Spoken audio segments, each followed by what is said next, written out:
Dahil sa mas pinaigting na marijuana eradication ng PNP sa iba't ibang panig ng bansa, binunot at sinunog ang natagpuang marijuana plants ng mga operatiba sa Tinglayan, Kalinga.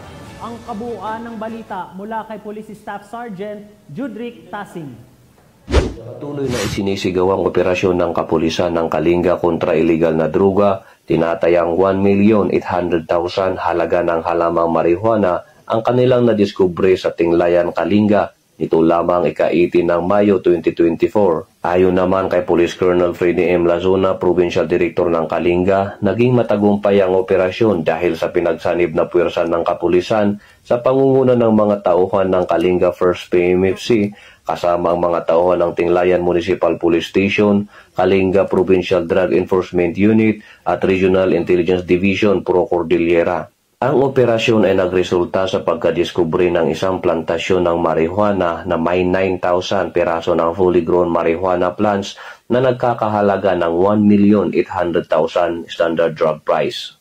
Bagamat walang nahuling cultivator, lahat ng nasabing natuklasan na halaman ng marijuana ay binunot at sinunog sa lugar habang ang sapat na sample ay dinala upang isumiti sa Kalinga Provincial Forensic Unit Cordillera para sa qualitative test. Pinuri naman ni Police Colonel Lazona ang mga operatiba sa kanilang matagumpay na operasyon at sinisiguro naman na lalo pa nilang paigtingin ang kanilang kampanya kontra illegal na droga, gayon din upang matuldukan ang paglaganap ng pinagbabawal na gamot sa kanilang nasasakupan. Ang pagpuksang ito ng kapulisan ay bilang pagsuporta sa isinusulong ng Pangulong Ferdinand Marcos Jr. na whole of the nation approach na kinakailangan para masugpo ang paglaganap ng illegal na droga at maging illegal drug-free ang bansa.